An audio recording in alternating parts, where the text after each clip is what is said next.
Um, while we are waiting here, does anybody have a mic? Because normally this session going to be like interactive and you guys going to ask questions, etc. Can you guys talk?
Hello? Hi.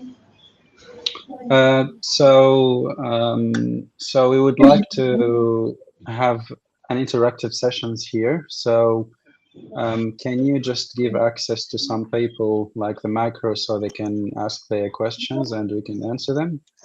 Okay, when they have a question, I will let them like open their mic. Okay, sounds great. So as far as I can see here is there is 14 people present on this Yes. meeting. Okay, sounds great. So let me first quickly present myself. So my name is Ahmed Jouini, expert mechanical designer, graduated from Tunisia. So I've started my journey as a CNC operator. Then I spent so with it's called SMP Tunisia. It's a company specialized on CNC machining for the like aerospace components. Then I moved to another company for like doing the quality control and improvement, design improvement. And I stayed there about half a year or something. And then I moved to another company. I was interested to know about the electrical components and the harnesses, etc. And then I moved to another company, sorry, um, for doing the what's called specialized on designing special machines. And then I felt like it's the right time to quit all companies and start my own career. And I start my own career as a freelancer with just a simple laptop. Then I moved to Turkey. I spent in there about 2 years working for myself as a freelancer, self-employed. And then I've got like many clients and many customers, many people ask me to join their companies, etc. And the journey from Australia started like 3 years ago. And at the moment, I'm designing like heavy machinery for mining components, etc.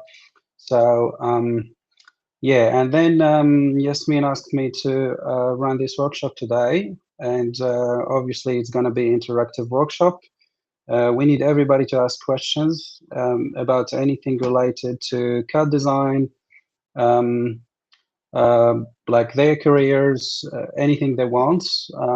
I will run I will run with you some design regarding the sheet metals, the weldment. We will do also, I think Yasmin want to focus a little bit on the surfacing design. We will do some designs as well.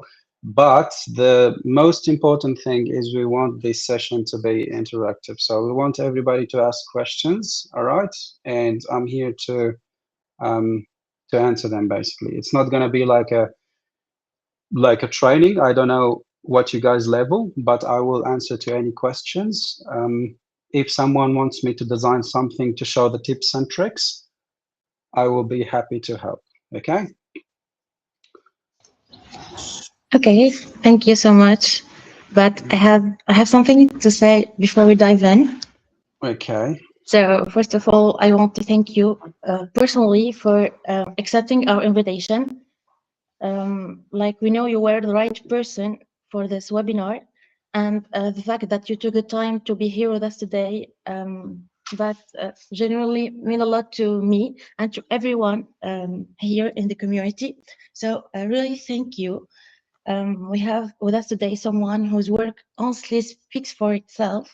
And if you follow his work, you already know why we wanted him here today. So thank you so much. It's okay. It's my pleasure, and I thank you all guys to take the time to be here first. And then it's very good, like to have knowledge, like not a excessive knowledge or like you know what I mean. And then we can share it with everybody, you know, because I can feel and I can sense there is a lot of people on the community that they need some attention, they need some answers because they find themselves everywhere and they don't know what to do. Okay, so That's why the reason I am here, and I thank you to Yasmin because you took the time and you took the efforts as well to create this room, to create this meeting where everybody is here, so they can ask their questions and we can whatever answer to any questions they want. Okay, so how do you like to start this? I'm an open book. I will answer everything. I'll run anything you want with you guys. You know, I think everybody here, everyone will have a question. Everyone will wants to ask something. So that's why we want it to be. We want you guys ask questions and I will answer them. So how are we going to start? Well, I don't know. However Okay, you want. so can you give the mic Yes. to anybody here? Is anyone wants to ask something before we start?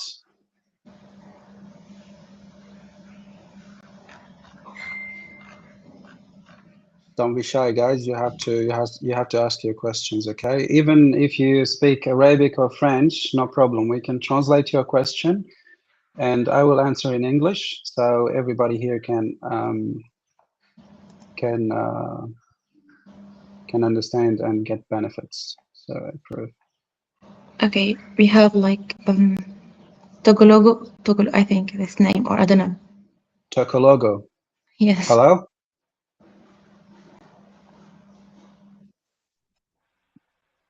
Hey, mate. How you doing? Yeah, very good. How are you? I'm doing all I'm not right. hearing you. Very good. I'm hearing you very well here. Just let me turn on the volume up. All right. Sounds great. Yeah. Yep. So I'm doing First of all, my. are you a student or are you a professional or No, just I'm a present student. yourself briefly?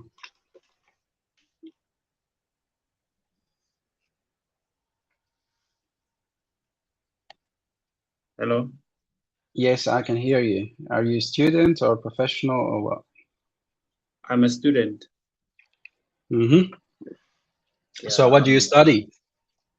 Studying BH Tech in mechanical engineering. Yeah, sounds very good. Very interesting. Yeah. Yeah. So my confusion. I have a little confusion in terms of what do mechanical engineers do in terms of SolidWorks when it comes to them working at companies or working anywhere. Actually, I don't really have that idea as to what do we actually do as engineers. Okay, so as far as I understand you, you are asking about the what mechanical engineers do, right? Yeah, Is that what you wanted to ask? yeah, that's what I want to know. Okay, so as a mechanical engineer, you will be asked to whether to create an idea like from scratch. And then, for example, I'll give you a very simple example. You will come across many things like where your customer will come in and he will give you, for example, a piece of paper or script on email or something, and he will tell you, okay, I need this. And this is my requirement. I want you to design for me, for example, machine or a part from this sketch. And what you are going to do, you are going to design it with SolidWorks. SolidWorks is just a tool. It's same as a hammer. It's the same as I don't know, like a knife or anything, you know. But it's a very powerful digital tool. So you will be able to um, create your own design, run a simulation, see if your design is going to handle stress, handle the environment that design will be installed in, or and also you can say, for example, if you are designing a machine, you'll be able to say what's you'll be able to see like a component by component. You run animation, you can present actually the full design to your customer or to your teammates or whatever. And then after the designing stage, you will be like preparing the drawings and all the files needed for that machine or that product to be manufactured. Okay, so you're going from designing, you're going to move to manufacturing straight away. all right? And manufacturing will require a 2D drawings, will require some files. Sometimes it requires some simulation reports. And then after that, you'll be able to design it either from with CNC machines, or you design, or like with welding or sheet metals or whatever, you know, and then you can see your product live in front of you, okay? And then you will be, and after that you will be required to do the testing. Okay, you will test it in real life, and you will say, for example, what do you need to improve on that? You know, what do you need to take? Do you understand what I mean? Do you have any other questions? I think that's clear. That just summarizes about everything that's there. Yeah, that's actually a very quick brief about what you are trying to to know about mechanical engineering, and that's just the surface. And well, if you dig deeper and you use the information that I gave you, you will be able to know more about mechanical engineering, to be honest. And SolidWorks is, or like any other software, like CATIA, SolidWorks Inventor, 3ds Max, Blender, any CAD software, it's just a tool so you can visualize what you are going to manufacture, okay?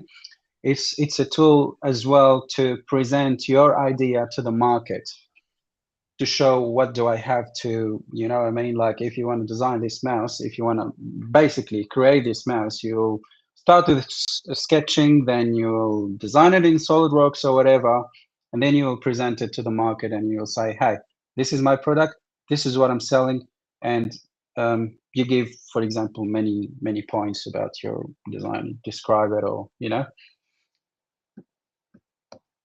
But the designing state, it's very important. Okay, thank you, sir. That's all good. I think somebody Yes, we else. have. Yes, we have Yeah. 3 questions in the chat. Okay. Hello, brother. I wanted to know what's. I think that's the same guy. No. Hello, brother. I wanted to know what's the process from sketch to model for designing a product according to the requirements. To process from sketch to model, designing product according to requirements. Okay.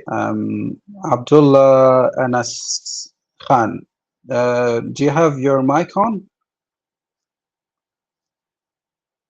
It's okay if you don't, but if you do, it's very beneficial.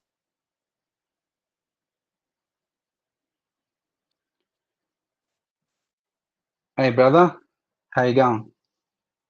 Yeah, good. How you doing? Yeah, very good. So, as I understand from your questions, is you are trying to basically understand, like how to create a model from sketch, right? Yeah. I mean, the client asking me for a model which basically does pick and pick and place. So he gave me a sketch, a hand-on sketch. So I'm trying to model it in SolidWorks. Okay, that sounds very good. So, all right. So your client, the guy is saying that he have a sketch and he wants to create it in SolidWorks. Okay, so he wants to basically transfer or convert his idea from a piece of paper, sketch on a piece of paper, to like a CAD model, CAD design. Okay. Yeah, yeah. So are you here asking about how to put these sketches on SolidWorks, or what's the go exactly? I don't understand what you are trying to ask, because it's a very clear that you are going to basically get your design from piece of paper to SolidWorks. But what's the main questions? What's the difficulties here? I meant like he asked for a a robotic gripper, right? So, but I'm not able to I'm able to model the thing, but I'm not able to make the mechanism of how it works, right? Yeah. So you're actually struggling how to make the mechanism work. Is that like you need more skills on SolidWorks, or you are searching for something like particular thing on SolidWorks so you can animate this mechanism or you know, these all parts together. Is that right? Yeah, yeah. Okay. So first of all, so I know it's very hard, and I had this. You can use transfer. So I had the same issue before, where a client will just give you a piece of paper where the sketch is not clear at all, with like a very random measurements and no crucial measurement in there, and he'll ask you to design this thing without even like you know, like informations about materials or like the end product, and you will be struggling in front of your desk, front of your computer, saying, what the hell I'm going to do here? You know, you don't know where like from where you're going to start or what to do exactly. So the first thing that you have to do is you have to come back to your client or to your customer or your boss or whatever, and you have to ask him more information about what you are trying to achieve. Okay, because if you start designing something and then the requirements and then the sketch will be different to what you are doing because you are needing more requirement or something not clear, you will be spending more time redesigning everything again and wasting, probably, it depends on the project, you can be wasting redoing this design from 1 hour to probably days or maybe months. Okay, it depends on the project that you are doing. So first. Secondly, if you have all the information and all the requirements from your clients, you have to get like to make like a clear instruction for yourself what I am going to do. Okay, for example, if I'm going to do a conveyor belt, if I'm going to do this remote, let's give an example, this remote. Okay, so I have to come back to my client and I will ask him about the measurement. If the measurement is not correct or right, or something missing or a measurement missing, I will ask him about after the measurement, I will ask him about the material. All right, and then I will ask him about, for example, what's this product going to do, the function of this product, where this product going to live. Okay, where are you going to install it? Is it going to be on the bedroom? Is it going to be, for example, if it's a structural steel thing, is it going to be on the mine site or you know, outside environment? What's the temperature, etc.? This is all engineering questions you have to ask. Okay, after that you have to like to write yourself a very clear script. It's like you are translating your client idea or your client sketch to your language. All right, Yeah, you got it. got that? Yeah, Yeah, yeah, so you have to rewrite everything that he gave you with your own terminology, your own language. All right, you simplify it, and after you do that, then you can jump into the designing stage, so you don't waste more time. So you know, like, there you go, you have a very clear path to well, to run with. And then after that, you're gonna, for example, if you have a mechanism or a conveyor belt or whatever, I'm just trying to give you some very simple examples. You have to know this design is gonna be like made with what material first, what is going to do secondly, and from there you are going to choose the right components. For example, gears, for example, motors, if it's going to be hydraulic or you know, electric or whatever, and then you are going to design piece by piece by piece by piece. All right, and you're going to start, for example, from a very simple base. For example, if it's a conveyor belt, you're going to start with a frame. You know, a conveyor belt as an engineer, right? yeah, yeah. Okay, for you, you're going to start with a frame. For example, the frame, you're going to do it with a square hole section. For example, 50 by 50 by 5 square hole section, okay? And then you're going to do your frames. Okay, there you go. My frame is ready there. All right. Then you are going to install, okay, where I'm going to install the motor. Okay, you're going to drag and drop the motor. This is the position of the motor here, okay? Then after the motor, you're going to put your gears, and then you're going to put, for example, your chains, and then you're going to start from there. All right. Yeah, got it. and then animating or assembling all these components, it will require skills. All right, and how you are going to get these skills, you're gonna get it with one single thing. I think from my experience is practicing. You have to practice and practice and practice. You have to give time and patience to your designing tool, whether it's SolidWorks, whether it's CATIA, whether it's Inventor or any sort of like a program. Okay. Did I answer your question? Yeah, sure. Thank you Yeah, for it. that's all good. What do we have next? I'm a mechanical engineer student. I'm interested in becoming a mechanical designer, but my level in CAD is still low. But how can I really become the best mechanical designer, since you are a perfect personal in that? Okay. Thank you very much for saying that. That's a nice compliment. But trust me, my friend, there is no one is perfect. Okay, and we're all trying our best to achieve a goal.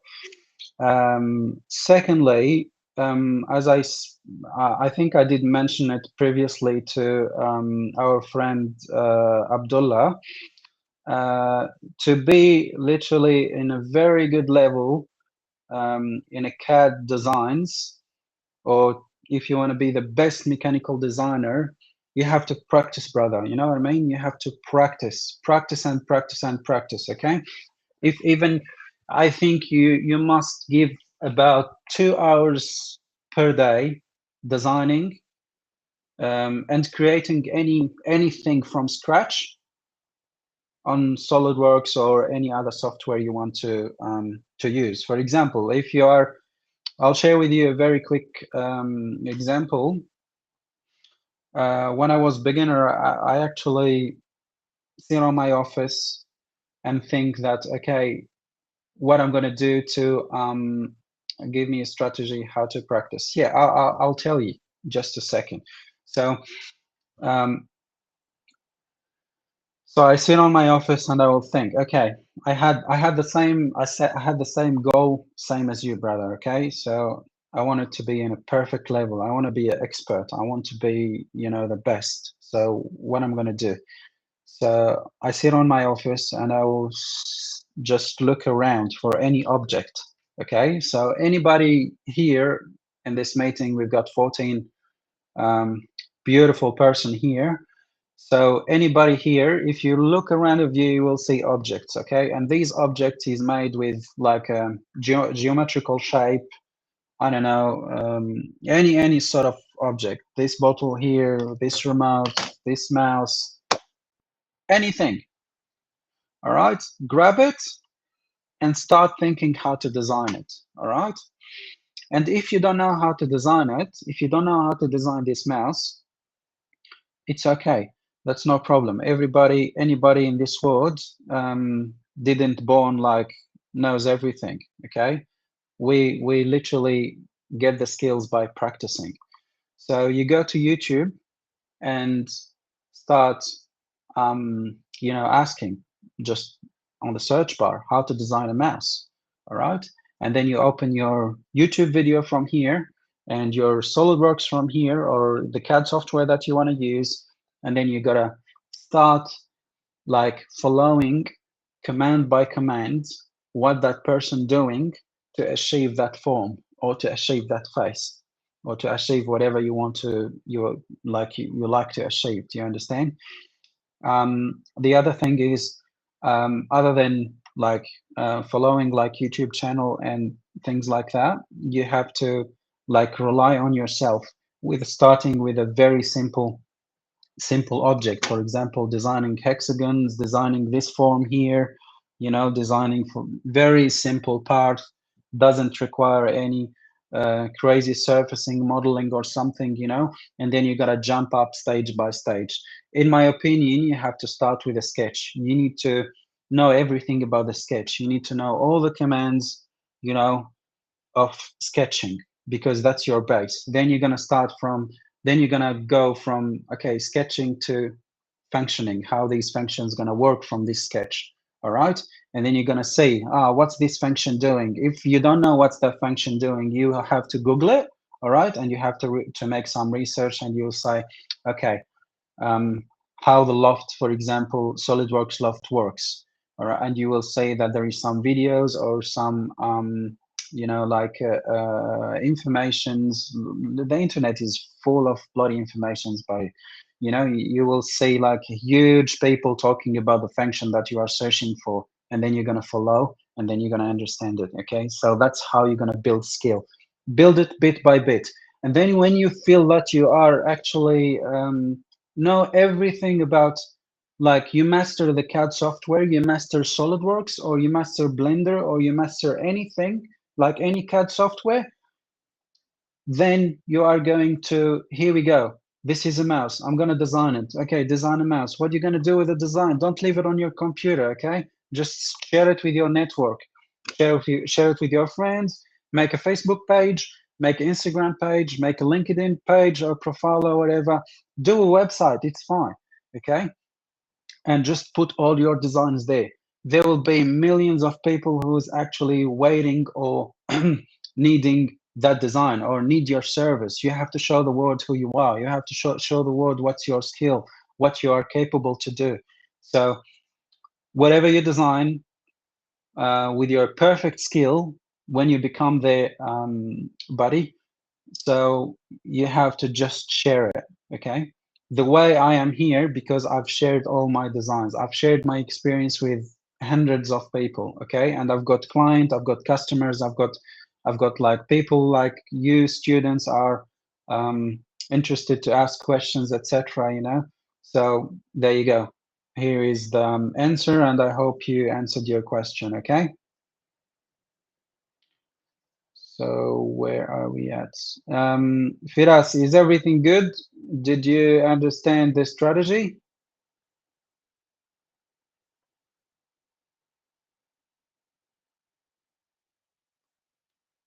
Okay.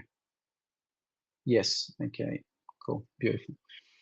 Then let's briefly, Tayyib Abbas. Okay, let's give you the. I am. Yep. Okay, go for it. Hey, Ahmed, how are you? Yeah, good, buddy. How are you? I'm fine, Alhamdulillah. And I have a question regarding to design large products like you designed and uploaded on Instagram. I saw your page.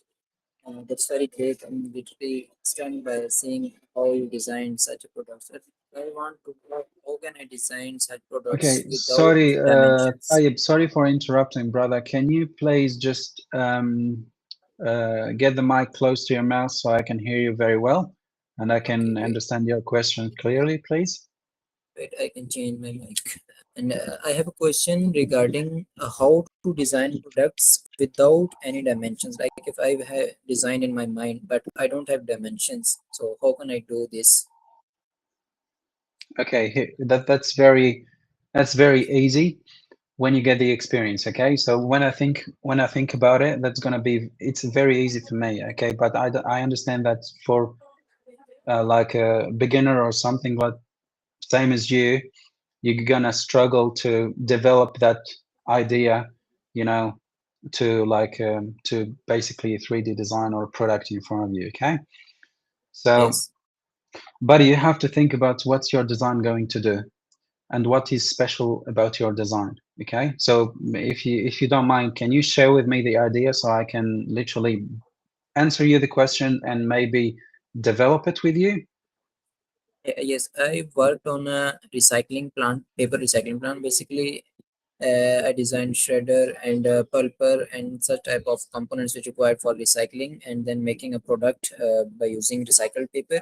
But I got a problem at last when I want to combine the whole components of a plant at one single assembly where it works like a proper factory.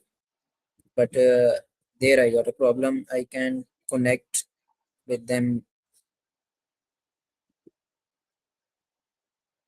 Like if I want to Do connect you my to conveyor, then I got the problem here. My shredder is smaller than my conveyor. Like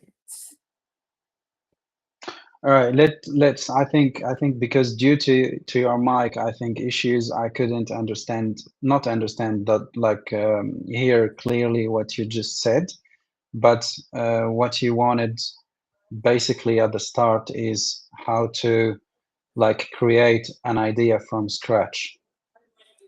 yes, Because I'm very sorry, I couldn't hear very well the rest of your you know, the idea that you wanted to tell me, but here is the thing, buddy. So if you want to develop something from scratch, you gotta think about what's your design going to do, what's the like the functionality of it. All right, and you have to get like a drawing pad or a piece of paper, and you have to like basically do many sketches, like hand sketches, before you go like you do your CAD designs. Okay, like you do many CAD sketches, you study your case very well. All right, and once you yes, study it and design it, you'll think, okay, what how much space this product is going to take. For example, I have only space of 1 meter by 1 meter, or for example 2 meters or 6 meters or whatever, you know. And then from there you are going to get that sketch and you just send it straight away to SolidWorks by getting all your drawings, you know what I mean, designed part by part, and then you assemble everything and say, and you have to animate it and then run the stress analysis on it and see if, you know, there is anything to be improved on this design stage. Then you'll be like ready to go manufacture it. yes. Thank you so much. Now I understand. Uh, Thanks. Yep, that's all good. You are welcome. Well, any other question? I think there is somebody called, I don't know, who wants to ask questions, or we have to read from the chat.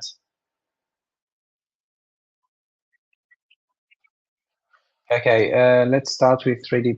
Let's start with 3D printing. What are the main characters and design intent required for everything in design for manufacturing? Talk about design concept behind something to be designed for 3D printing. Okay, first of all, when you say 3D printing, you are talking about prototyping.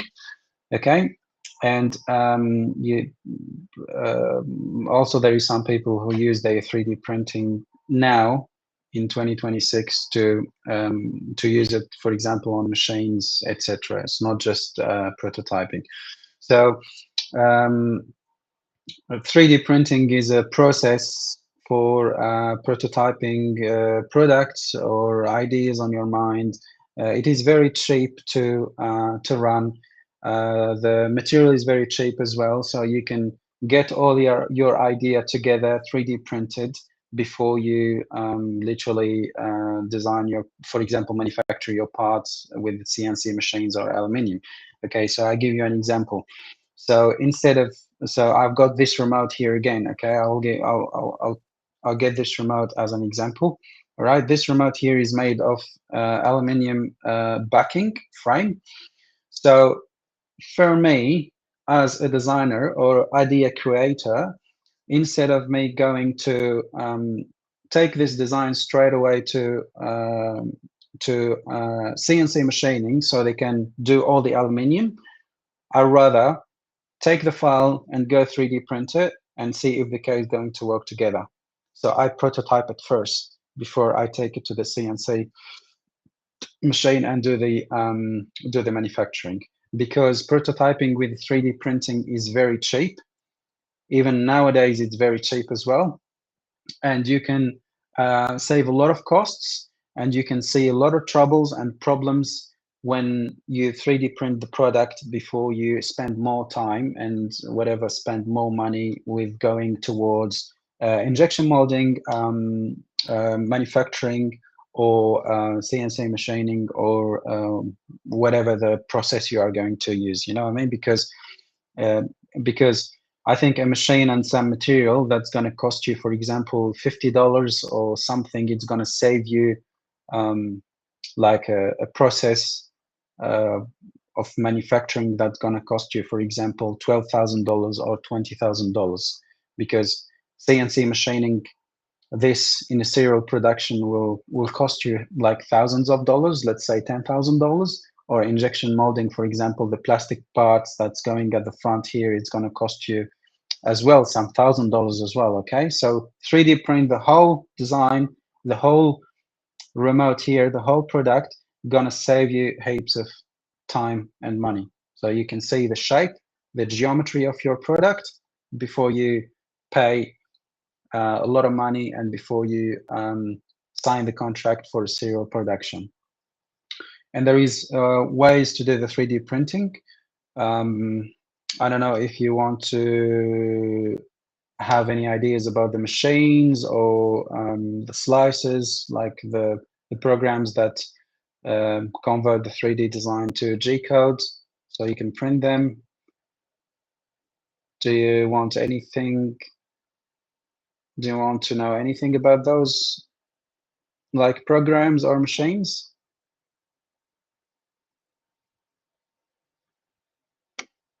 Just let's wait if he's going to write something.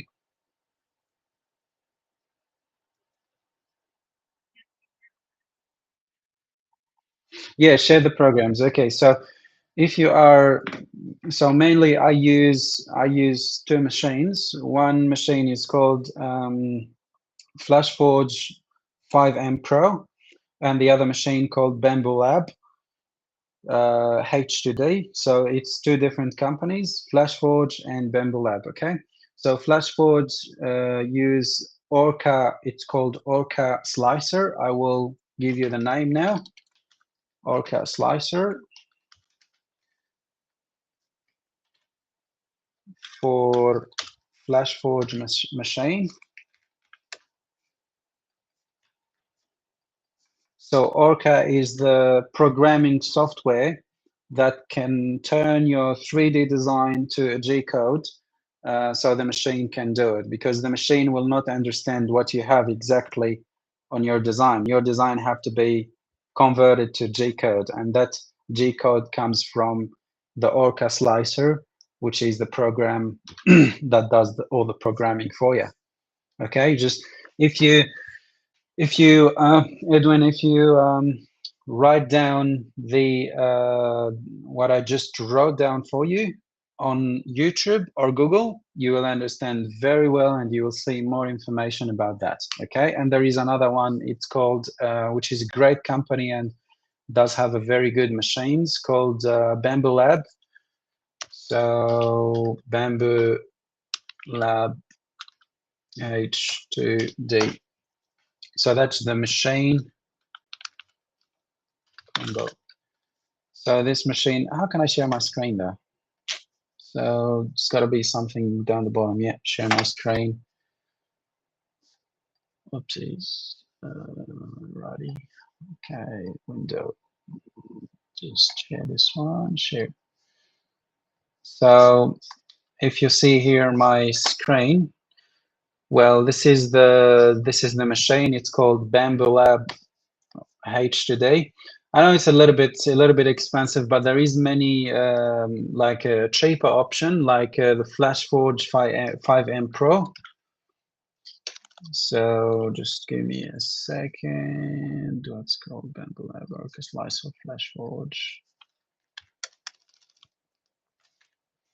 I think everyone like who wants to design or to be a designer or like very interested about what we are saying or what we are trying to present today, he needs like minimum like 3D printer, and there is a very cheap like machines on the market. It's affordable, and I think everyone, you know, it depends on the financial situation that you have. But if everyone saves a little bit, I think you can buy one.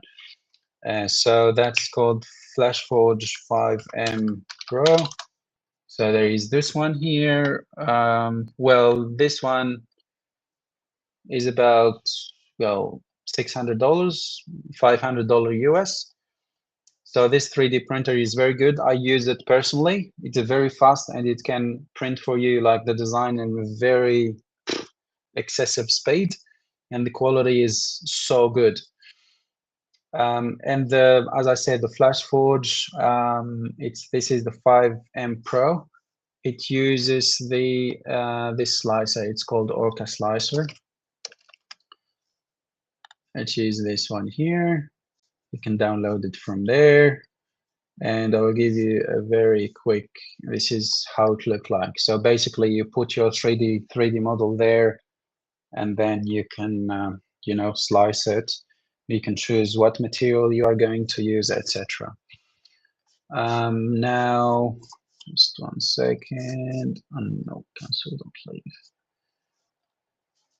I will show you just a quick one here. Bamboo Lab, yeah. So this is the Bamboo Lab that I am using. Just 1 second. Alrighty. Okay, I hope my screen is clear here. So just let me change the skip. Let me share my screen again. So Bamboo Lab HD. Oh, bloody hell, not this one. I'm gonna try to share with you the Bamboo Lab software. Window entire screen. Bamboo Lab Studio. This one is called Bamboo Lab Studio. So this is basically the, you know, like the program that converts your design to like a 3D whatever. Sorry, it converts your design to a G code, so the machine can literally use it. So this is a little bit advanced here. So there is like, I'll show you a quick example. I've got a design here, for example, not that one. I'll just drag and drop a model. So here we go. So how you do is you just drag and drop STL file. It's called STL file format. You drag and drop it here, all right, on this program, and then you can like run with your parameters on the side here. So you can set yourself up what do you want to use in terms of strength, quality, etc. This is all information you can learn it from, like you can find it on YouTube, and trust me, right now is the internet have like plenty of informations. And literally you can use this one for Bamboo Lab HDD. You can slice your 3D print there, and you can see, you know, layer by layer. It can tell you at the top there how much time it's going to take. For example, this one it's going to take with my machine is 1 hour and 35 minutes, and it's gonna cost me like $0.4 with like using a PLA filament. All right. And then you can go to the other page. We see the print the part, and how you're going to print the part. You're going to connect your machine to the program, and Bamboo Lab, on Bamboo Lab website, they show you step by step how to do that.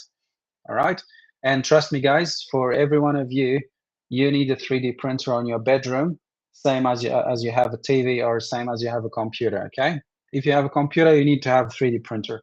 All right, for everyone who's interested about what you are saying at the moment.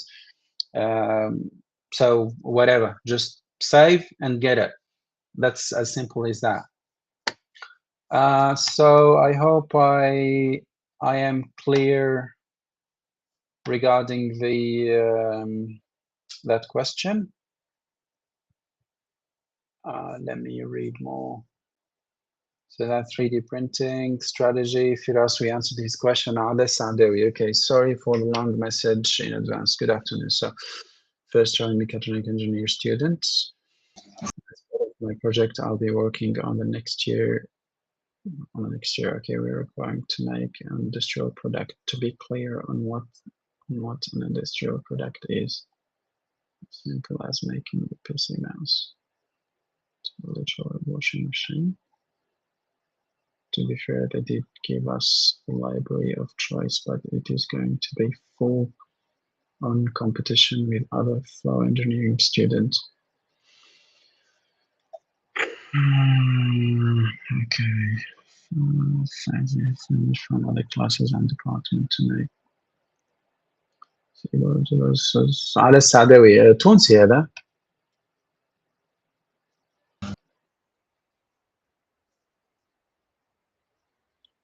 Just give him the mic. Just give him the mic. I think a lot of information is on that question. We have the access, yes. Ale, are you available to talk? Ale, just say it in Arabic. Just احكي بالتونسي. We will translate it. Because you have many questions in one question here. Okay.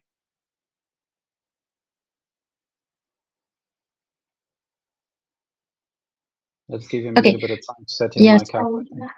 Okay, just while we're waiting for Ala, Firas asked about the 3D printing. Which Firas, can you explain to me why 3D printing in Tunisia isn't progressing as well as it is abroad? It depends on the mentality, brother. It depends on the mindset.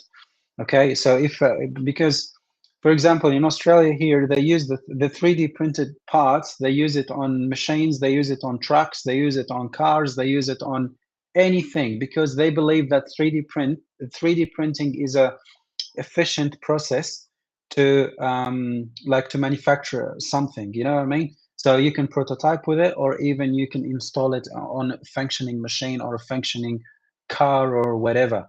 Okay, but at the end of the day it depends on the like the environment, because for example 3D printing, you cannot apply a lot of stress on it. 3D printing, it can be on car accessories, it can be like for, I don't know, 4x4 wheel drive snorkels or little plugs or things like that, you know?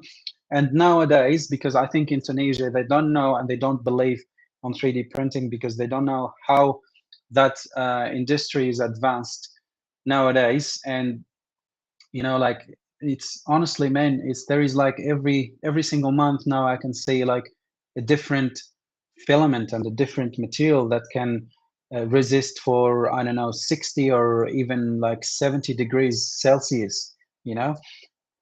And I'll give you an example. The last 8 months I've been asked to design a snorkel for a car.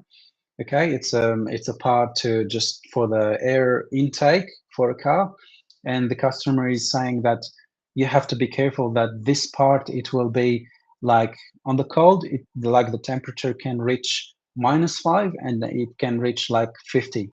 The hell is 50, trust me. So what you're going to do, you have to choose the right material. What I'm going to use, I'm going to use ABS, for example. ABS, it's like UV resist, and it's like a temperature resist, and it is very good. It have like a very mechanical, you know, it resists very good, you know, at the end of the day. So what I did is I've designed the part. I've designed to be 3D printed. So you have to think about the process of manufacturing. If the part going to be 3D printed, so you're going to design it to be 3D printed. If you want the part to be injection molded, we are talking plastic now. If the part you want it to be injection molded, you have to like to design it in another process. And when you are like a professional designer, you will understand what I'm actually talking about, because there is like a split lines for the injection molding, and there is like many different like functionality, and we can go through all in like SolidWorks, like mold designing, but let's keep it now on 3D printing. So let me continue. The idea is that I've designed the part to be 3D printed, and then I've 3D printer, but you have to choose the right parameters. Okay, so I'm going to show you here. I'm going to share my screen again, not the entire screen. It's going to be this window here, and I will show you probably the part. Well, it's very hard to find it now, but right, for example, here. So the part is going to be like heat resistant and UV resistant, and it's going to be very strong. So you have to look on those parameters here, okay? So if you want it to be like installed properly on the car, you got to come here, you got to choose the quality, like all the settings here, you don't have even to look at it. The most important thing is the strength here, how strong your part is going to be. All right. So I will just show you some examples. Okay. If you see here, if you look closely here, you will see two wall thickness there. There is two kind of parameters you have to look at. Mainly is the wall thickness, like the wall, there is two wall here, 1 and 2, and there is like an infill called space infill. This one, it's called space infill. So if you give your part more wall thicknesses, like what I am going to do here, just follow me up. So here the wall loop I'm going to do here is 2. It's 1 2. It's not strong enough. If it's me going to design this and it's going to be on the outside environment, I will do 6 or 7, and then I'm going to slice the part again, like generate the program again. And as you can see, the printer will print like 7 walls here, okay, with 25 space infill density. That's only 25 inside, like infill density, like your part is not hollow inside, it's actually meshed, and there is many different like infill geometry to choose from. So so as long as you add more wall thicknesses here, as long as you add more walls, the part is going hell strong, very, very, very strong. Okay, unbreakable, not unbreakable, but it's going to hold very much. And that's the first parameters here. And then the second one that you have to look at is the space infill density. Here is 15%. I can change it to 50%, and you will see that the space density there, it's going to be like more denser. So you're going to use more material, and the part is going to be like more combined and more connected together, and it's going to be very hard to break. Okay, so that's one of the you know, the thing maybe a lot of people or a lot of manager in Tunisia, they don't know about that, like the 3D printing right now, it's so advanced, and we can manufacture it very strong, and we can choose the right material for the you know, for what we're going to use this part for. And you know, and that's it. It's just the mindset, buddy. And I think 3D printing it's right now in 2026 is the best option for not a serial production, or for just couple, like 2 or 3 or 4 parts to be manufactured. And it's a very like price effective, so it doesn't cost too much. Hope I understand. I answered your question. Is Siale have his mic on, or not yet? Edit.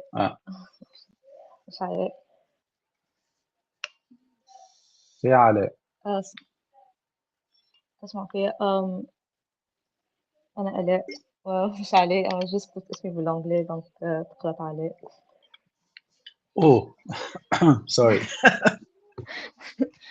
Okay, Do I speak Tunisian or English? you can speak with any language you choose. Just I want to understand you, that's all, clearly, so I can answer the question. كلم بالتونسي. It's okay. Yep. احنا عنا بروجي عم يجي في الفاك، قالوا نبداو نعملوا ريشيرش عليه من توا على خاطرو ياسر كومبليكي. مطلوب منا باش نعملوا برودوي باش نبيعوه في السوق. دونك exactly a product. So we're talking from headphones to a mouse, anything that you would eventually design for a consumer. So consumer, obviously product design has many processes, many aspects that one should focus on. But I think like the thing that I struggled with the most is how to integrate PCB نتاعي. مثلا أنا باش نعمل PCB وباش نعمل البرودكت نتاعي. I feel like doing them in parallel. Should I do the PCB first? How do I integrate? What do you mean about PCB first? What do you mean about PCB? So بس باش نعمل الكابلاج الإلكترونيك بتاع الكودينج electronic. تاعي. Okay. Mhm. Electronics parts. فالelectronics parts, I'm thinking of making a PCB because most of the products I opened and I've seen have PCBs. So the circuit تبدأ هكا في شكل تبدأ خضراء وكابلاج الكل يبدأ Yes. compact. Yeah. 100%. I've got what you mean. Okay. So honestly, yeah. Okay. Yeah. You finish. هي المشكلة طالبين منا برشا aspects كيما يحبوا اليوزر experience. For example أنا كي شديت جست الهيدسيت والهيدفونز متاعي نلقى فما charging ports، نلقى فما عندهم like buttons وإلى حاجات متاع هكا features جست المنظر وإلى حاجات متاع comfort. هذا الكل for a product باش يكون consumer friendly وزاد يكون يعاون في اليوزر experience. Yeah. honestly هي ياسر broad الquestion تاعي، أما in general نعرفش كان عندك فكرة how to design a product. In general, exactly. In my opinion, to design products, for example, if you are going to choose, can we bring an example? First, let's translate this question, and I will ask you again if I translate it correctly or not. Okay. So Ale wants to design a product, and there is many variety of products that she's going to choose from. And the thing is, she's asking about either she's like design the product and then she do the choose the electric components, or choose the electric components and then design the product. Is that what you're trying to yeah, that's to pretty ask? much it. Yeah, how to design the product. Okay. Like what pathway should Yeah. I go through? 100%. So firstly, can we get an example? For example, I don't want to talk about a mouse at the moment, but let's have another. I don't know. Let's talk about whatever. Let's talk about mouse. It's the only thing that is in front of me now. Okay. So to design a mouse, there is two important things here. Okay. So you have to. It's got to be literally ergonomic. It's going to be friendly for the consumers, like you have mentioned, and the other thing is the components inside. It's got to be well chosen, otherwise they won't fit in. Okay, so you have two important thing here. Okay, so you gotta like choose, like you will do your own research. You will say, for example, what's the electronic used on a mouse, a sensor, a battery, etc., etc., etc. Right? So you're gonna get all your those components together. Right? Firstly, you're gonna get the sensor, you're gonna get the battery, you're gonna get the like the electronic cards, all that, and you're gonna minimize the space. Like you're gonna choose like a very compact space. You're gonna choose your product to put them, like those components, to put them like in a very compact space. I think that's the most important thing. Firstly, you have to think about, and then from that you will design the shape of the mouse. Then you will design it and then 3D print just the case. All right, and after you 3D print the case and you see if this mouse is ergonomic or not, all right, and if something need to be improved or not, and you will definitely do that. Once this is approved, like, and design friendly and ergonomic and good to go, then you will think how I'm going to put all those parts inside. Okay, then you're going to grab part by part where this part going to be. For example, at the front, where this sensor going to be, literally it's going to be up there. There's going to be like switches here where I'm going to put the switches. For example, there is a couple buttons to be placed in here where the buttons are going to be, and then you're going to literally place like the switches behind the buttons, and then you can put the clips where those switches is going to hang to, blah blah blah. And to be honest, like the 3D printing, after you do all this, you well choose the like the components and you do the design. I think the most effective way is to 3D print everything. All right, and then you make a prototype with 3D printing. You try it, and then if you're happy with it, you can just sell thousands of it or whatever. Or if you want to go through the like the manufacturing process or not. But for me, I will say what functionality that my mouse will have, how many buttons, for example, and then I will choose like the sensor, all the components, the electricals, etc. All right, I will see how big they are, and then I will imagine to design, you know, the mouse later. And then after you design it, you can add those pads here, like those, like you said, and like you mentioned, the like a friendly something, design friendly or something, you know, Consumer friendly, yeah. and exactly user friendly, and there you go. But yeah, that's what I think. You know, for you, the most important thing is to choose the right component first. All right. Don't think like the big companies. The big companies, they do their design first. All right. They make it so good, so ergonomic, and then they do their own like electric part. They will do their own switches. That's their own design. Okay. So you are just one user and one individual, so you don't have the capability to, or the machines to do those parts by yourself. The good thing is you start with the components that make the mouse functional, and then you do your design. Like you imagine how they are going to be. For example, if I'm gonna, um, for example, design a headset, I have to think about, okay, where the speaker, how big is the speaker? Okay, I've bought a speaker, for example, I don't know, let's say round, for example, 3 centimeters in diameter. So, okay, the speaker is going to be there. You draw a circle, you know what I mean? And then you can try to make the design around that circle. So you know after you finish the design that that little speaker, the 30 millimeter diameter speaker, will literally fit onto your headset. Clear? Do you have any other questions or anything not well answered?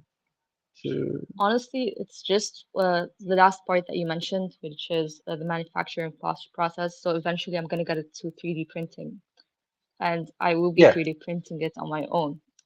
So one of Yeah. the things that I keep getting wrong is when I do 3D print, and I do follow some of the tips online, like the wall infit and like other tips that would help my design be unbreakable, might as you Mm-hmm. might say. Yeah. Yeah. There is a specific type of design which is the snap fit design. So you would take two components and you just push them together and they would just, yeah, slide fit. Yeah. I did not know how to design something that would be like 3D printable. ليش فصلت بتونس خاطر الحقيقة دي Yeah. It's okay. You مش go for it. Yeah. You go ahead. Yeah. به كي نعمل لها 3D printing متاعها puisque I think the 3D printer that we use isn't the best. ساعات تلقاهم ما يطبعوش بالضبط بالtolerances اللي نحب عليهم.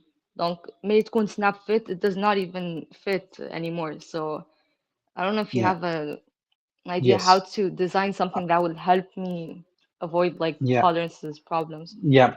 Yeah. Yeah. No worries. I'll just share my screen very quickly. Okay. So you are struggling at the moment with tolerances.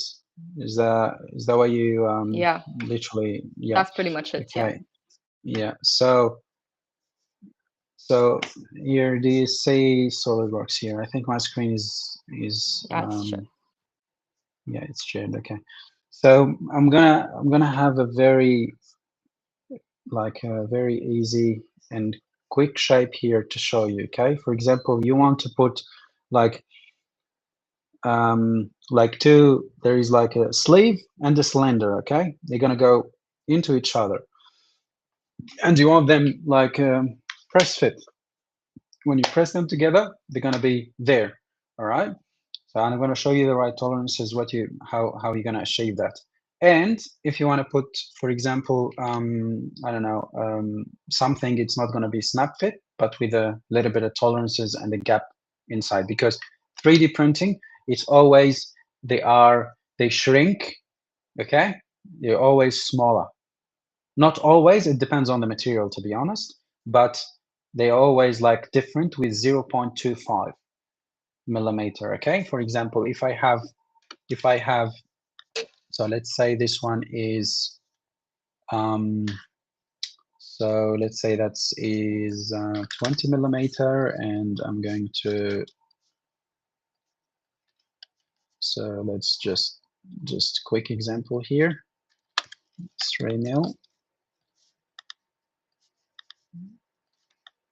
All right, then I know that's the inside. What the fuck? 502, just IPS, no, just millimeter. Okay, no, just guys, give me a second. Just I have to delete this again and start from the, because I was choosing inch. So we said that's 20 millimeter, and let's go, the inside is 10. So let's have a quick slender here, and I'm going to show you.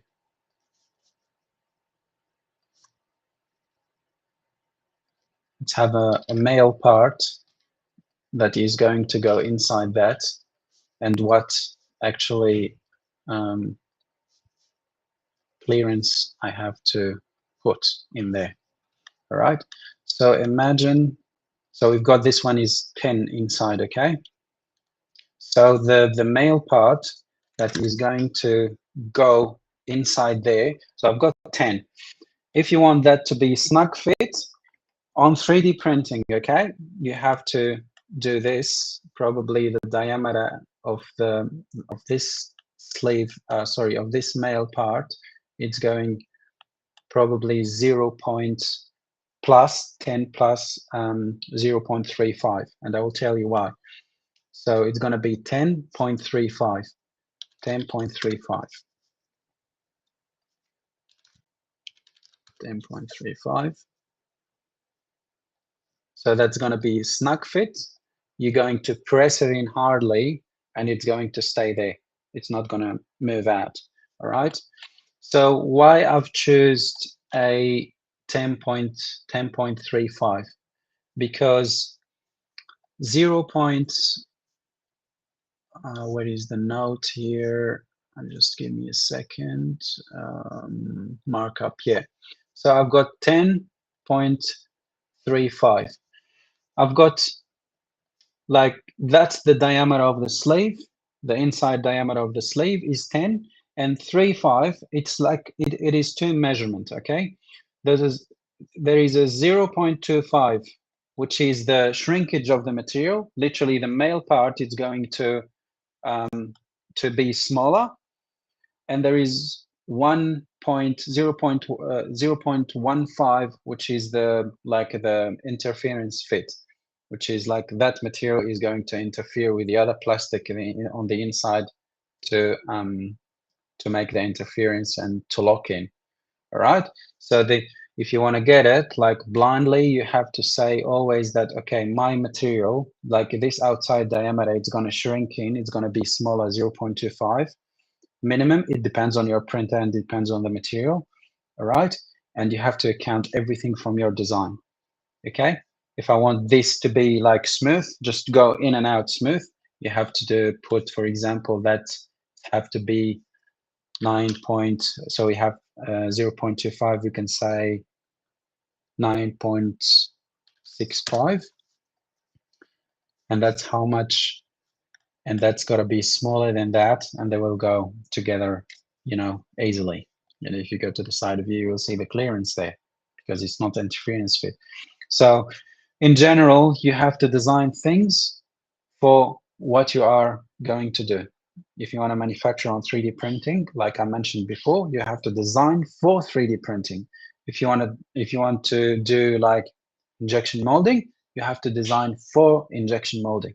you want to do CNC machining, billet, like a mill and lathe, tournage, frisage, et tout, you have to design your product for a like CNC machinings, and those clearances and those measurements, you have to take them from like a knowledge and experience, bit by bit. If it's me, Ale, you know what I'm going to do, because I don't know what machine you are using or what material. What am I going to do? I'm going to do a template.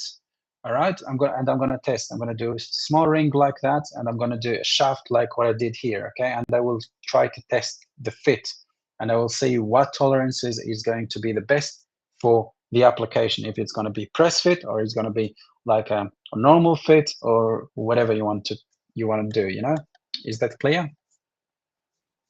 Yeah, I like that approach. I'd probably do that because after designing a product or the part that it's gonna be harder to reprint the whole thing. So yeah, thank you so much. That's all good. That's the questions. Well, the question is answered. So next, share, stop sharing, share, stop. Sorry. Okay.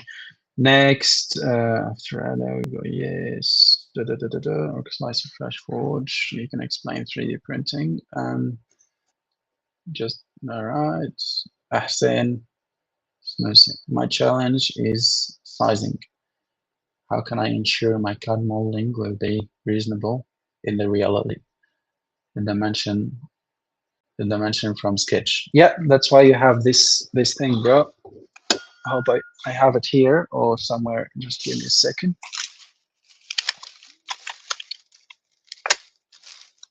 Well, I don't have it, but that's why all the time you have a tape and a ruler, okay? A measuring tool. Measuring tool always need to be with you. So when you're measuring, when you're designing or you're sketching, you know what that measurement is. And you have to keep everything in mind.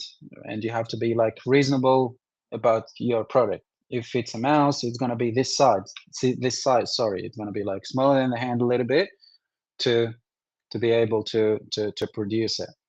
Do you understand what I mean? Like to be like when you put it on the market, it's not going to be something weird or odd. It's going to be something like, okay, it's nice to use. And when the user put his hands on it, it's going to be good. And it's going to be like, you know, easy to handle. So the first thing you have to do is you always get always a tape with you, and or a ruler or whatever, or a Piacolis verniers. And you know, when you're designing, you have to say, okay, I'm going to design this. You can see your tape. All right, I'm going to use just 3 centimeters here because this shape from here to here is need to be 3, because this is to suit the finger, for example, to suit, you know what I mean? So always like your measurement tool is always with you. And when you're designing, you always have to look at the like the measurement. You don't do something blindly. Ahmed, hi, sorry, I'm late. Maybe my question was posed before I joined and you answered. If you have a big project like an AMR, autonomous mobile robot, how we do to optimize our product, building it with sheet metal, bending, etc. Autonomous mobile robots. Okay, so just give me a second.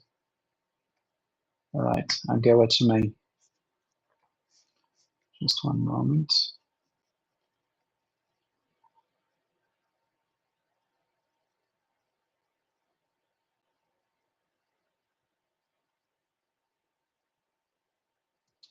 And then you said we can't do 3D printing with a piece that's measured 12.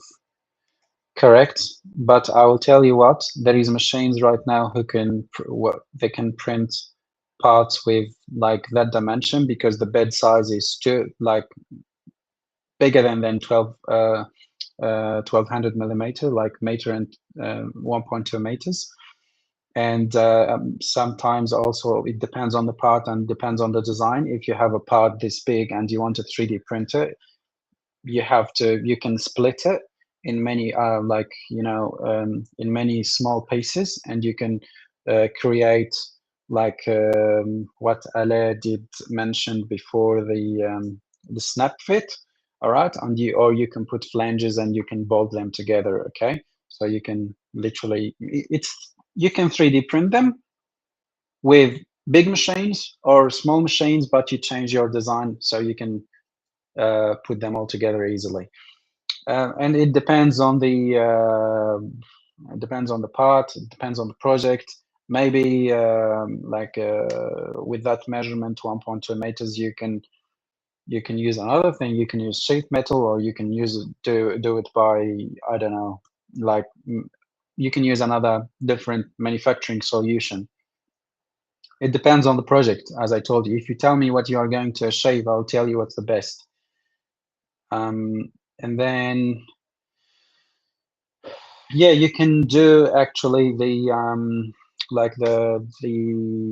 your design with sheet metal. It's very like price effective, and it's very easy to manufacture, like the outside shape or whatever you want to do, like whatever the shape you choose, you can do it piece of piece by using like a very thin 2 millimeters sheet metal. It can be from aluminium or mild steel or stainless steel. It depends on the application and the environment. So yeah, sheet metal is, I think, from what I can say and from the designs that I'm looking for, I'm looking at the moment, there is robots that that sheet metal can be used on them, and also plastic injection molding parts, it can be used as well. But I think sheet metal, for if you want to produce 100, 200, 300, and you go injection molding if you are producing, for example, 1,000, 2,000, 3,000, 4,000, like robot, because injection molding is price effective, is cheaper on the large components, like sorry, large number. Now,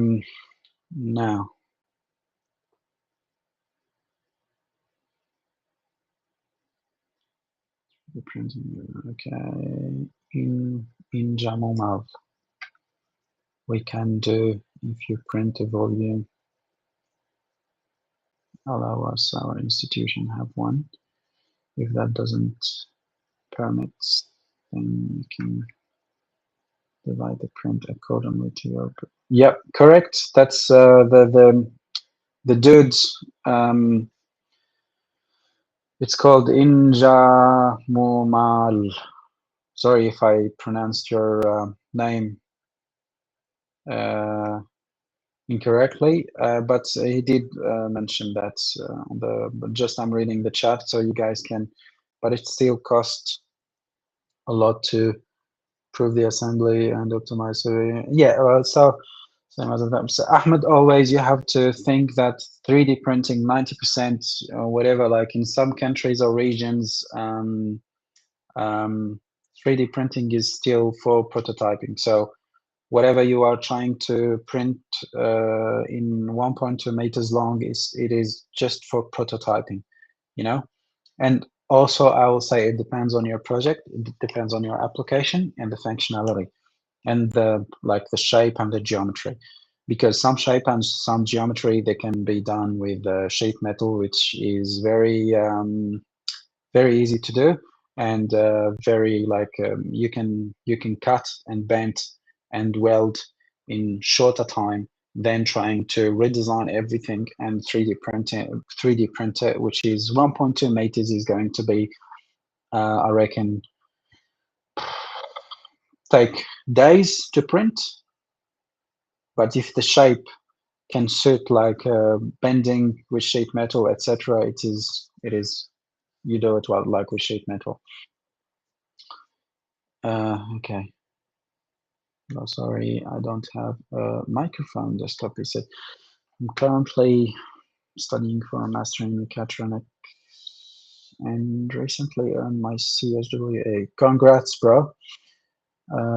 My question is, how can I start preparing now for a career as a mechanical design engineer in Tunisia or Europe? Very interesting. What technical skills, software certification, personal project I should focus on while I'm still a student to become a competitive candidate after that professional experience. Well done for, firstly, well done for the CSWA, the expert certification on SolidWorks. That shows one part of your skills, which is having the ability to design on SolidWorks, and your engineering certificate or your engineering diploma, or what you're saying there, you're preparing for your master degree. I think your master degree in mechatronic, actually that shows like how like your ideas and how you actually put things together and how things are working together, you know. So as I said, SolidWorks is a tool for you to design, but you're designing what's on here, what's on your mind, and you're going to design something that's efficient and it will work. So, and to answer your other question is like, what technical skills, softwares, certification, and personal projects should I focus on while I'm still a student to become a commitment? Yeah, very good mindset, brother. So in terms of softwares, you have to think with yourself by yourself and see what softwares are used on your field on mechatronics. For example, as a mechanical engineering like design engineer here, what I do is I have to look around what software are used. Okay, and these softwares are only tools to create my idea and to show that my idea it is going to work. So basically, you got to see what software are going to use. All right. For example, mechanical engineering, they use engineers. They use for designing SolidWorks. They use CATIA. They use Inventor. They use like there is many other softwares. But if and then for like after designing as an engineer, you will be asked to run a simulation, the FEA, final element analysis. So what you're going to do is you have to export your designs to another software, which is maybe ANSYS or you know, like Abacus or any like or SolidWorks simulation to see if your product or what you have designed it is going to work or not. So these probably are the software. I gave you an example, but I don't know exactly what your in like mechatronics, what you guys use exactly, because I think it's a very large field and there is many other softwares are used on that. So check the softwares, try to download softwares and be friendly with them more. Try to do some examples and some project with those softwares. Try to focus more to be like to have like many skills on those, like you can work with any softwares that you choose on that. In terms of certifications, to be honest, I don't believe that certification it's important to overseas, not in Tunisia, overseas. I didn't see personally that the certification are very important um, to get a job or to get to like to achieve the career that you want. Personally, I say that from my own experience. What personally made me to be successful on the career that I chose is my project and my portfolio. You know what I mean? So what I have done also that you can do is get all those softwares, download them on your computer, do projects like, as I said before, just a reminder, just work in many different projects using those softwares. And then what you have designed and the result that you have got there, Don't leave it on your computer. Just post it on the internet. Either you post it on Facebook, you post it on your Facebook profile or Facebook page. You can literally name a brand for what you want to do. You know, like you name your Facebook page or and Instagram and LinkedIn and TikTok or whatever. You know, just name them. Example, I don't know, like myself, I called myself A1 Design, and every project that you do, just post it in there. Every project that you do, just post it in there.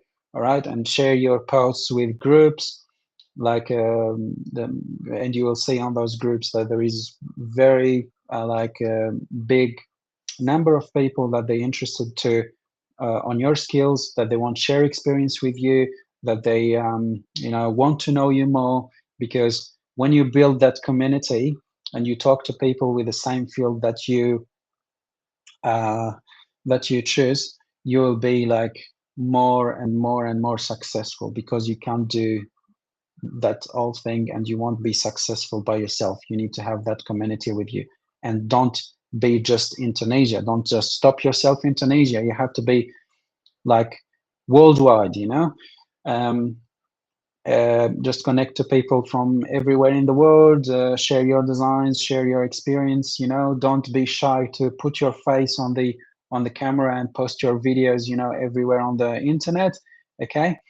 And trust me, you will see that, and you will attract more like client and customers, you know. You will be like having heaps of projects, you know, that you want literally, these customers want you to do, because they are, you show them what you are capable of doing on your social media and your pages. So there you go.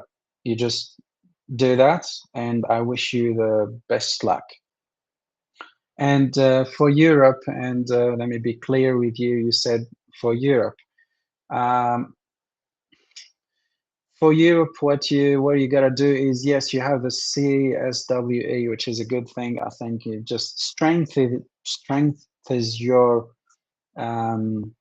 portfolio and your CV more, which is a good thing.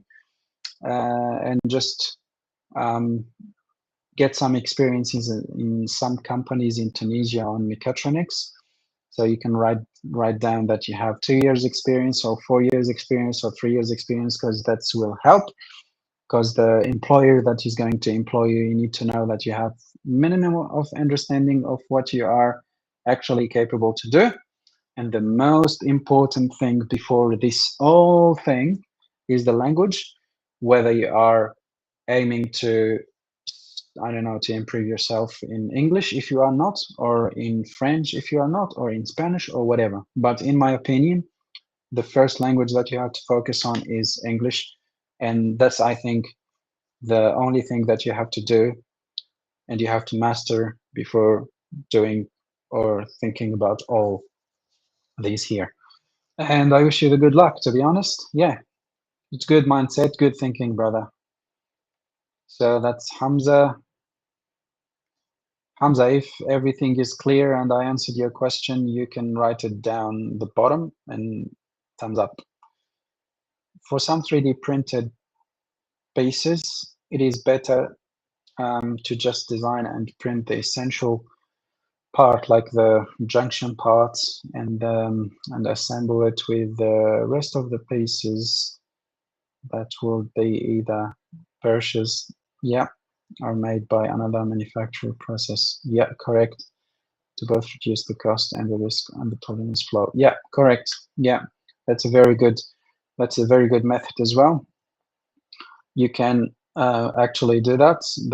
I agree, that will reduce the cost, and it will reduce also the errors on the part or on the system that you are trying to design, etc. That's a good thinking. And thank you too, buddy. So Yasmin saying, I have to ask, how do you actually get into all this? What was there a specific moment where you said, okay, it's for me? No. is this what I want to do? And I also, when you started running your project completely from scratch,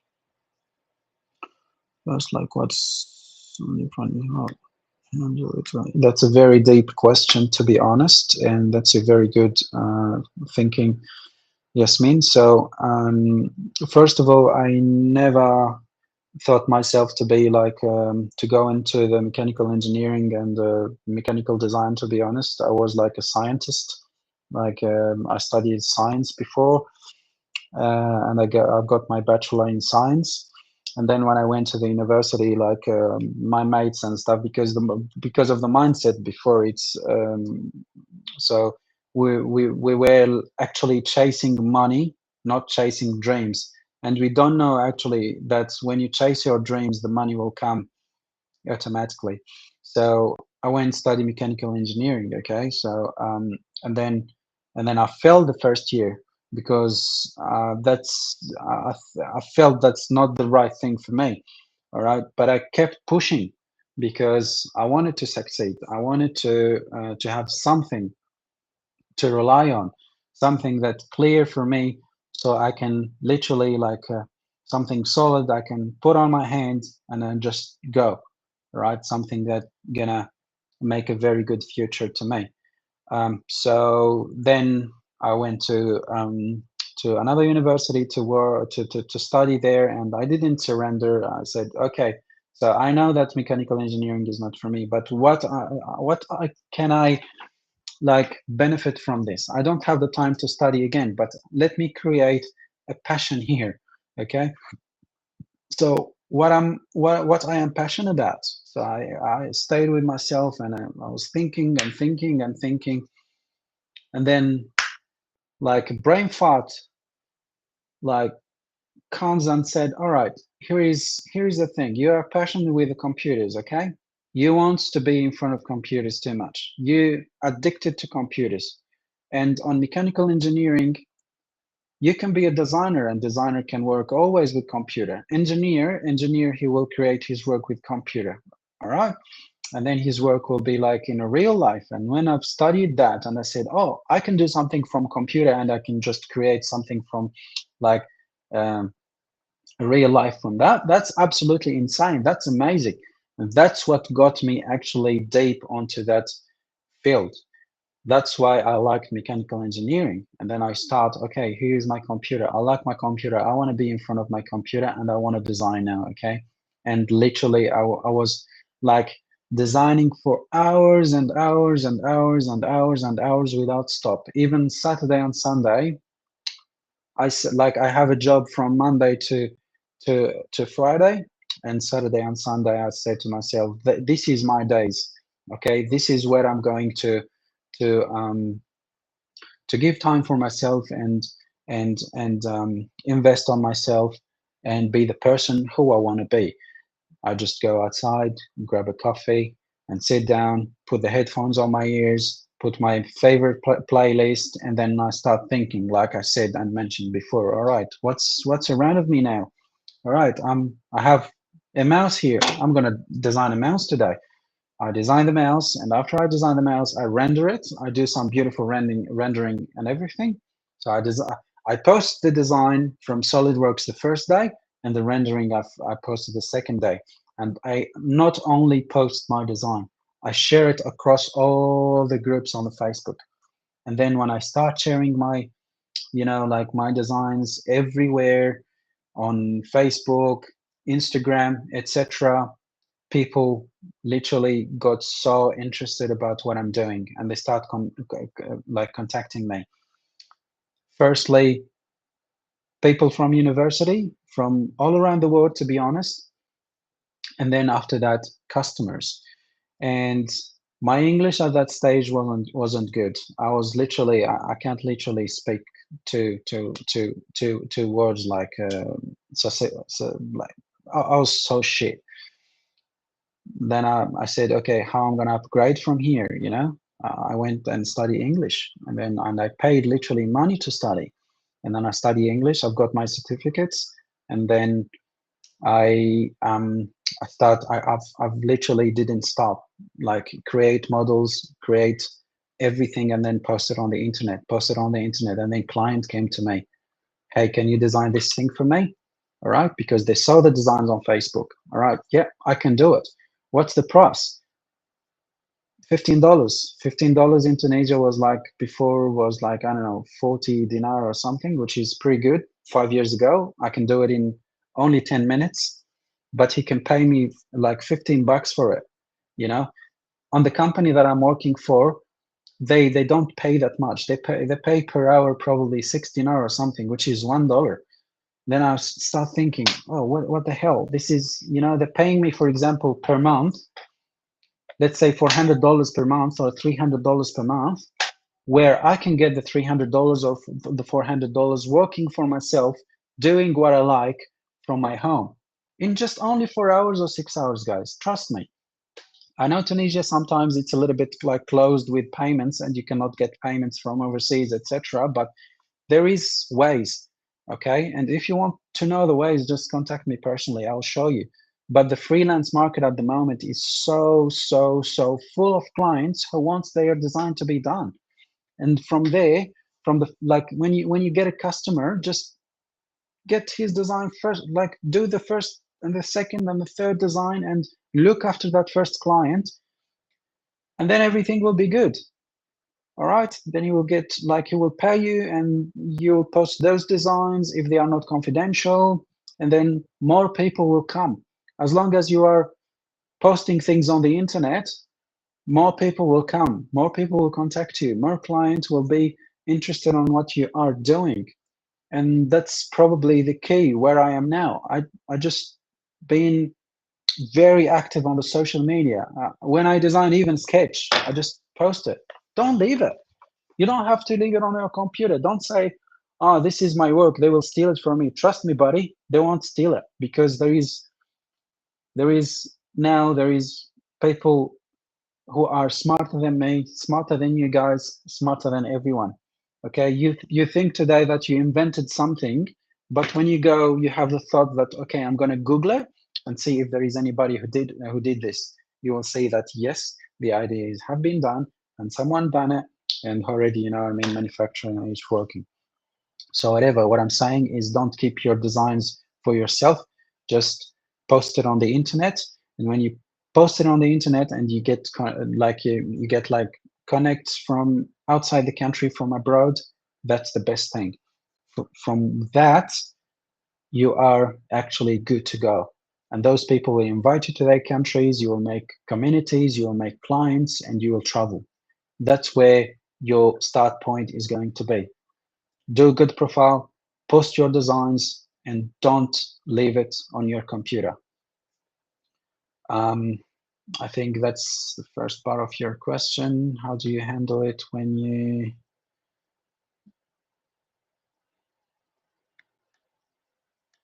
Just let me read the design.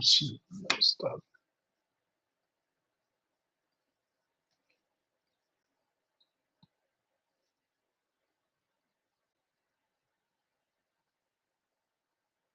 So Yasmin is saying now is, and also when you start a brand new project completely from scratch, where does your mind go first? Like what's step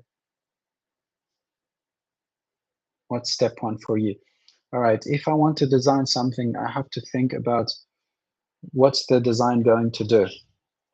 I'll grab the mouse again. I know you guys are tired and sick and tired about this mouse, but I will just, this is the only thing in front of me now, but it's plastic, all right? And it's gonna be in the office. So it's gonna be plastic. You gotta choose the right material for your design. You're gonna think about the environment. You're gonna think about the pressure that's gonna be on your design, and then you're gonna start from there. There is a basic points that you have to think about before you start anything. Material, environment, and what's your design going to do, right? And from there, you can fly. From there, you are good to go. You are good to create your idea. How do you handle it when a great design idea just can be manufactured the way you imagined? You got okay, I think you are asking now about the manufacturing method. Like if your design is successful, how are you going to manufacture it? Yes, Is that right? exactly. Yes. Okay, so if the design is successful, do you have an example in mind, or I can choose any example? Choose any example. All right, if I'm sick of remotes as well, so let's choose another thing. Okay, here we go. We've got an AirPods here, okay? So I've got this design, is all good, 3D printed, works very well.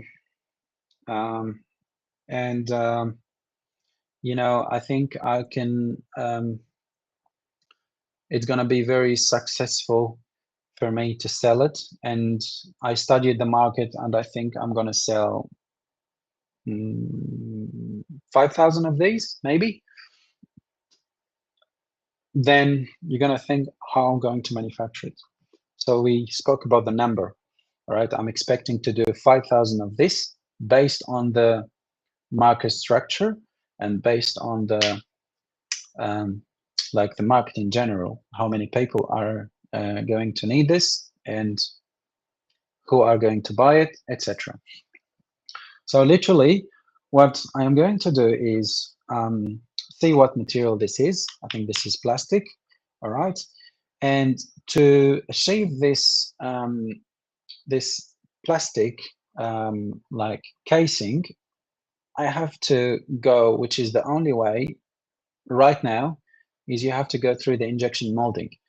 You have to to do the injection molding of the lid and then the base. All right, so you can have the full case. And how to do the mold. For example, there is companies in Tunisia or all around the world, especially in China. They do like the mold for example, for these AirPods, and they do like and they do the injection molding as well. So the first step to do this is creating the. So you have to send them firstly. Sorry, you have to send them the step file or the EGIS file for this. All right, and you tell them, hey, I'm expecting to produce 5,000 of this component. What is the price? And give me a deadline. And they're going firstly to create a mold, and the mold is going to be mixed by stainless steel and mild steel. And they're going to use a CNC machines to create that mold because it's all like hard metal steel. And then they will take that mold with the cavities of these AirPods. They will take it and they put it on injection molding machines, and they just put the material on the one side. They call it in French the trémie. En fait, they just after that they just close it, and on each close you are producing parts and parts and parts. For example, we're using injection molding for this one.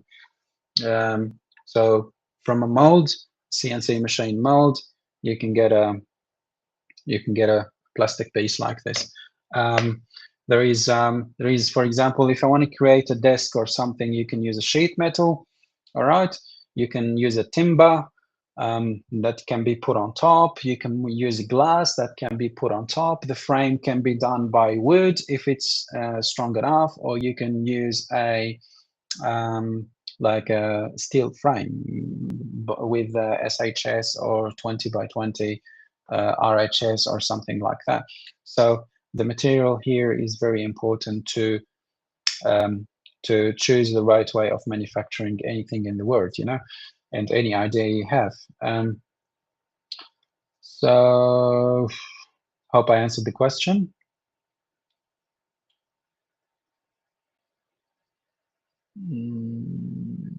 By the way, it's combination of SolidWorks and Blender.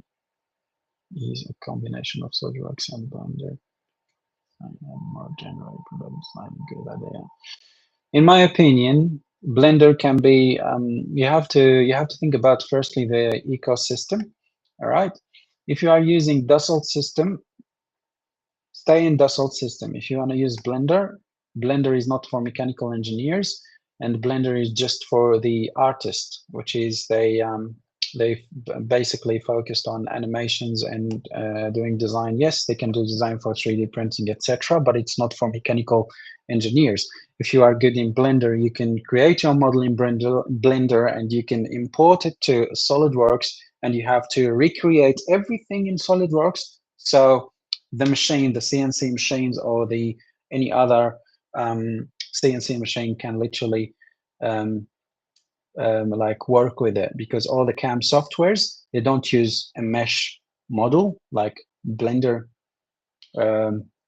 do, and that's the native format of Blender. They use like a body files, which can be a step file or EGIS file or Parasolid file or anything. So you have to, if you are a mechanical engineer or a mechanical designer, you have to get like SolidWorks or CATIA, or like a CAD software. Proper engineering CAD software is your actually final step to export from, to export your design to manufacturing. Blender is not. Blender is just for, you can use it just for 3D printing and for animation. That's all. But if you're good with Blender, it can help you heaps. And if you are faster in Blender, you can use it, to create a concept, not for manufacturing. So that's my thought about that. Generally, product design, good idea. But you can replace Blender by learning power surfacing. It is an add-in tool in SolidWorks. I will write it down, called power surfacing.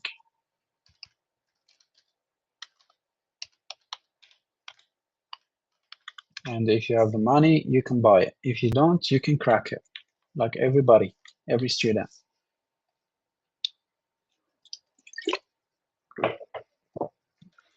That's the name of the program. It's just an add-in that it's a part of SolidWorks like ecosystem, So what else?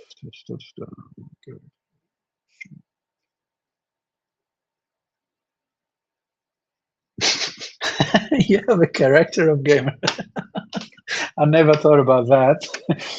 Gamer or streamer, bro, doesn't pay my rent here, But thanks for that. Okay, Firas. Thanks, Firas. So next one, can you share your WhatsApp contact, please? Sure. Here is my +61 418. Don't sell it on the dark web, okay? I've got many scams. +61 418. 574. I think that's my number. 372 then, do you think 3D printed products are qualified to be sold to people yet? Or do you think it's limited for prototyping or application? Dear Ella, look, it's we literally are having like a farm in where I work now, and with 3D printing like heaps of parts, serial production, and it's all gets sold like to consumers and to companies, professional companies, and to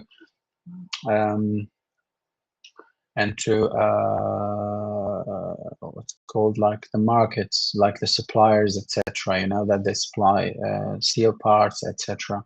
Yes, you can sell 3D printed parts. You can sell them everywhere. 3D printing right now, it can produce a very good quality, and sometimes you can't literally, you can't say if this is injection molded or 3D printed, because it's so good quality. Then, for my last question, let's say you have this amazing idea in your head, you design it, and then you realize, okay, this is actually can't be made the way I imagine. What do you do in that moment? You have been through that, and how do you handle it? Okay. If it cannot be made the way I imagine, because literally sometimes you don't have the knowledge or you don't have the industrial experience to choose the right path from the start, what you are going to do here is you have to ask the right people to give you an advice, or the experienced people to give you advice on what to do, and then it depends on your designs, but you have unfortunately maybe to recreate the design, not recreate it, but rectify it. You just have to rectify it, that's all. Because, for example, with 3D printing, sometimes some parts cannot be 3D printed, so you have to change the shape a little bit, or you have to tweak it, you know what I mean? And it depends on the design exactly. So you're not going to recreate everything from the start, but you have just to tweak it a little bit, just to rectify it. And that's number. Okay, thanks. Not all my respect. Thank you very much, buddy. All my respect to you too. Guys, any other question before we will leave today? Just say anything. Let's open some mics or something, and if anybody wants to say anything, just go for it.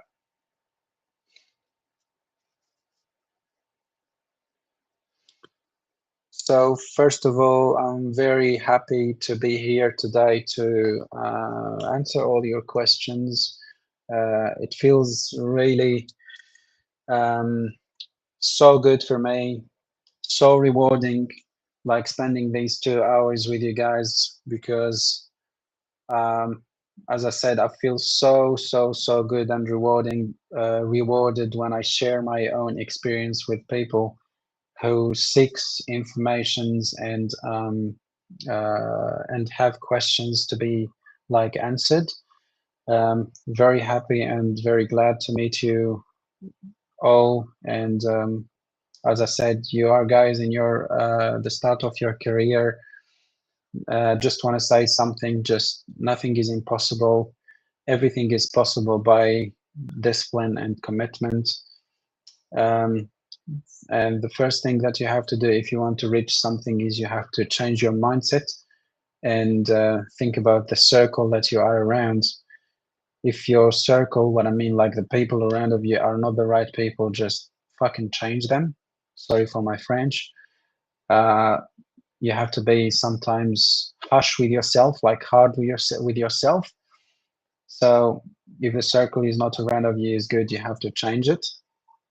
That doesn't mean to change your friends, but you have to put boundaries that can lead you for a good future and basically a successful future and career. So be disciplined and have a commitment and goal.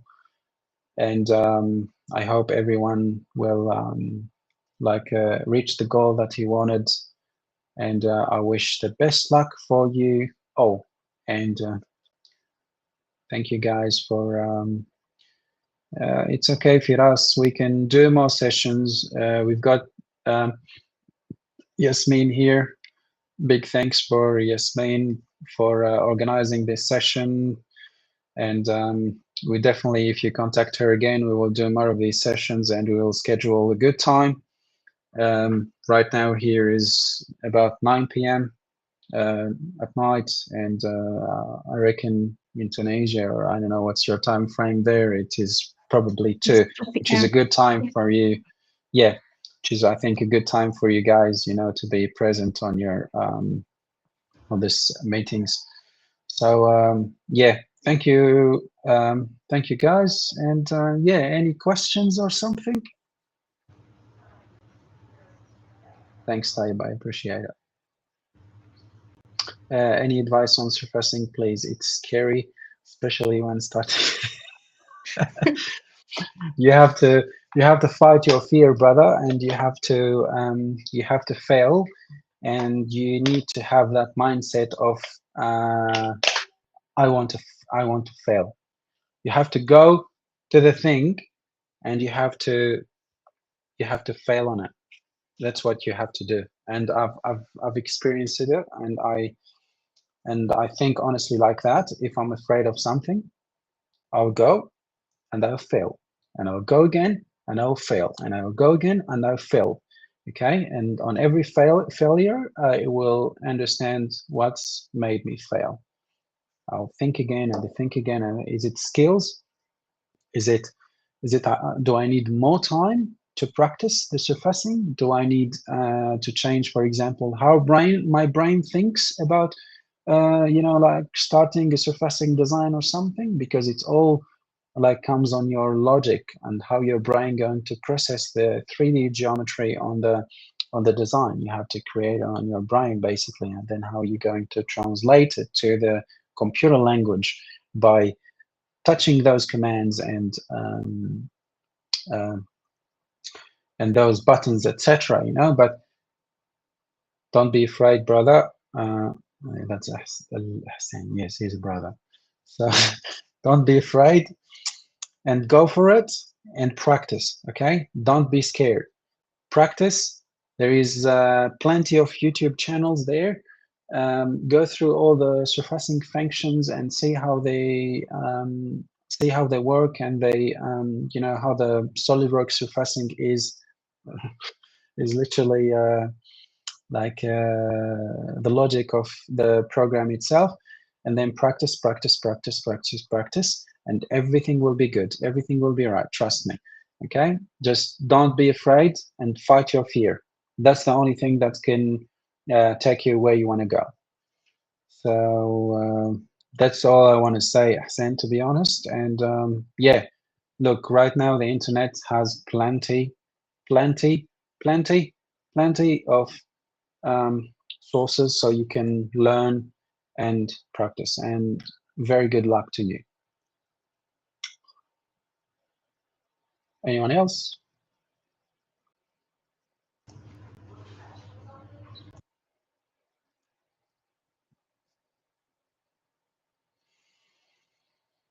Yasmin, are you there? Yes, I'm here. Like, honestly, I could keep asking you questions, but we have to be respectful of your time. Yeah, I really gotta go because Yeah. I have to wake up tomorrow. It's about 5 a.m. So. Okay, so thank you so much. Thank you for accepting our invitation, and Okay. the way you shared your knowledge and your experience with us. It's like something not everyone does, and we really appreciate it. So thank you so much, and thanks everyone who joined it. That's all good. Take care, everyone, and goodbye. Yeah, it's all good. Thank you all, and Thank you. don't worry, guys. We can do this more, and things are for free with me. I don't charge any money. So you're welcome all. You can ask me, you can message me, you can contact me anytime if you have any questions. And Yasmin, by the way, she can schedule any other meeting or sessions if anybody here is interested. So very much thankful for everybody here and pleased to meet you all. Thank you and have a nice evening or afternoon, and goodbye. Thank you. Thank you. Bye-bye.